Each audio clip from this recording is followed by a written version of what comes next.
There is a new development to this story, which is either comic or tragic, depending on how you view it. And it all comes down to the difference between a hole and a house.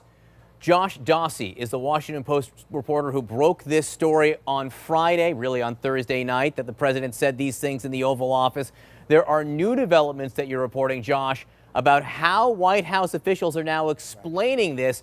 I will leave it to you to say these words so I don't have to. What are you hearing?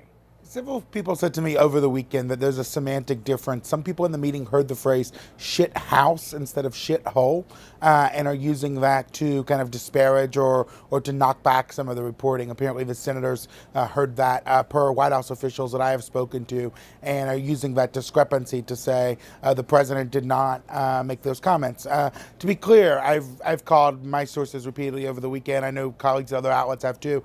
And no one in the White House is denying it other than the president that he made a similar remark to what we reported. There was just a difference in hearing on how we ended that phrase. So, Josh, I'm tempted to say that Republican Senators Perdue and Cotton are going on TV denying the comments were said, and they're hanging it on the difference between a blank hole and a blank house. One might reasonably ask, are you effing kidding me?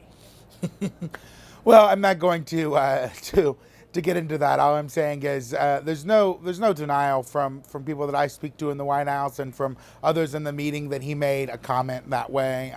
It seems that the White House realized over the weekend that there was some problems in that being out there over and over. You saw the president's comments last night, I'm not a racist. You saw the DHS secretary, you saw the senators on TV trying to defend him. This is a storyline that has been persistently negative for them for several days now. Nothing really tends to stick that much in the Trump era, but we're day 5 and this is still in the headline. So I think it's becoming an issue for them.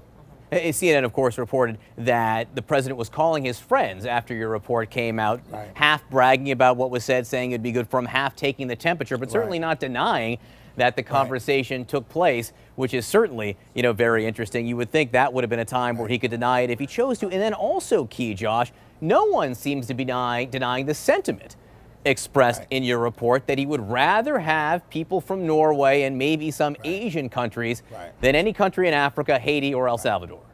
Right, and the substance is more key here. I mean, John, to be clear, I spoke to several of the president's friends as well who said that he did not deny it to them either. What the president was essentially making the case in the Oval Office interview, whether he said hole or house, is that he preferred immigrants from countries like Norway to immigrants from countries in Africa, and he did not want Haitian immigrants in the country. So you can say hole, you can say house, but the substantive difference is the kind of immigrants that the president prefers.